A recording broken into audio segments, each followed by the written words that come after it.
بلغني أيها الملك السعيد ذو الرأي الرشيد أنه فيما مضى من الأزمان وفي ليلة من الليالي خبط عابر سبيل على بيت العم نعمان.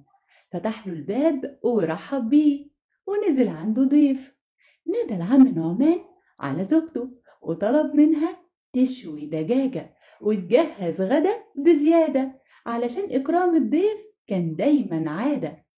ولما جه وقت الغدا اتجمعت أسرة العم نعمان وزوجته وأولاده اللي كانوا ولدين وبنتين، ونادوا على الضيف علشان يتغدوا.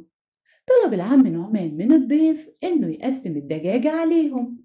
فقال الضيف: أنا ما بعرفش أقسم، لكن لو هترضوا باسمتي هقسم بينكم.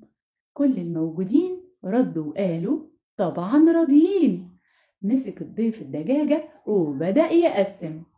قطع الراس وقال: الرأس للرئيس، واداها للعم نعمان. وقطع الجناحين وقال: والجناحان للولدين.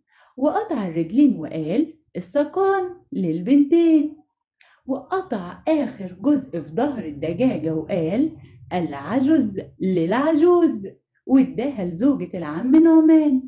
وبعدين قال: الزور للزائر، وأخد باقي الدجاجة كلها.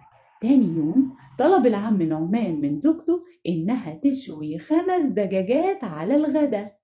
ولما جه وقت الغدا واتجمعت أسرة العم نعمان نادوا على الضيف علشان يتغدوا. طلب العم نعمان من الضيف إنه يقسم الدجاج ما بينهم.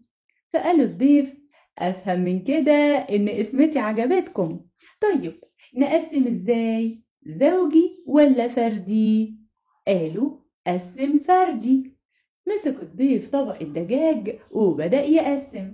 وقال للعم نعمان: انت وزوجتك ودجاجة تبقوا 3، واداهم دجاجة.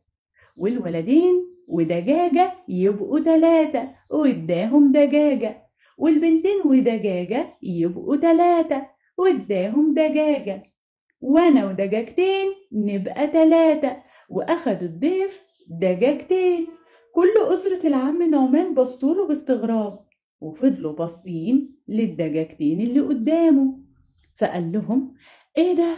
انتوا بتبصوا ليا كده ليه؟ شكلكم كده معترضين على القسمة، بس هي دي القسمة الفردي وما تنفعش غير كده. قالوا له: خلاص قسم زوجي. جمع الدجاج منهم من تاني علشان يعيد القسمة. وقال للعم نعمان: انت والولدين ودجاجة 4، واداهم دجاجة. وزوجتك والبنتين ودجاجة 4 واداهم دجاجة. وانا و3 دجاجات نبقى 4، واخد 3 دجاجات.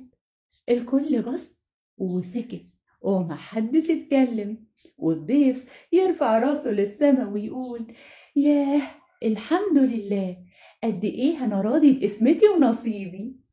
وبعد أن مضى ما مضى وكان ما كان تنتهي الحكاية ولا يتوقف الزمان.